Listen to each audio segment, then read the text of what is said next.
Mislim, TBF. Ti ćeš sad mene u ovoj državi reći šta valja, šta ne valja. Kao da sam ne znam šta je dobro, šta nije. Kužiš? A dječaci? Maknimo se od tog TBF-a više. A da budemo kao Let 3? Ne, nema šanse. Ne možete vi biti Let 3 nikako. Prva stvar, nemate ono pravo što je potrebno za biti Let 3. To mislim doslovno, gledam sam vas dok se tuširate. Slučajno. A da kopiramo kako Uljić? To si reka sad i više nikad. To ime se ne spominje.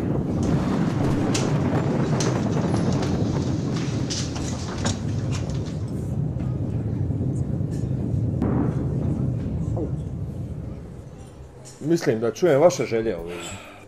Šta vi želite biti? Ovi možemo postati klap. Dobra, ta je dobra. Ta je dobra. Dobra. Pazi, ima jednu bolju. Ti više nisi u bendu.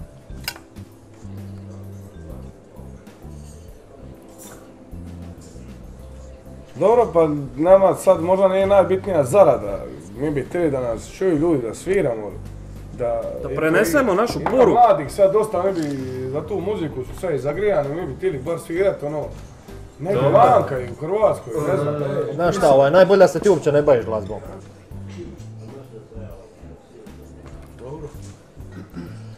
Pazite kako da vam objasnim, u ovom poslu je isto tako bitan renome. Znači, bitno je povezati se s nekim već uspješnim glazbenicima i to vas malo pogurne u karijeri. Da li ste imali takvih iskustava do sad? Jesmo. Jeste? Odlično, to je super, to je dobro. Super. S kim? A s Gebom. Znate šta, ja mislim da ovo neće ići. Iskreno.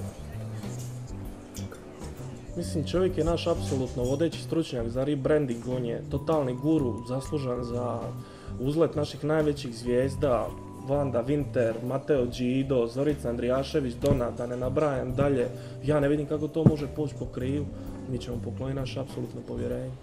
Ne znam, ja sam sad zbunjen. Ja ne znam jesmo mi prošli ili nismo.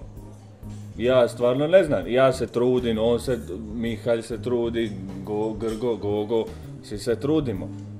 A opet ne znam, nešto fali. Zašto bi mi bili neki sa strane koji neće uspjeti? Pa ja vjerujem u sebe da ćemo mi uspjeti.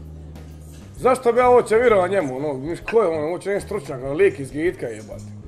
Pa dobro, sve ja to razumijem, mislim, on piše novine, svašta danas izlazi po medijima i po televiziji, ali mislim, ja vjerujem ovaj sustav, ovo je pravna država i niko nije kriv dok mu se ne dokaže suprotno.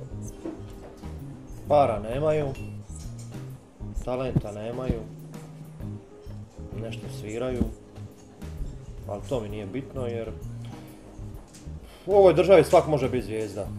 Da ne može, ja ne bi zarađivao.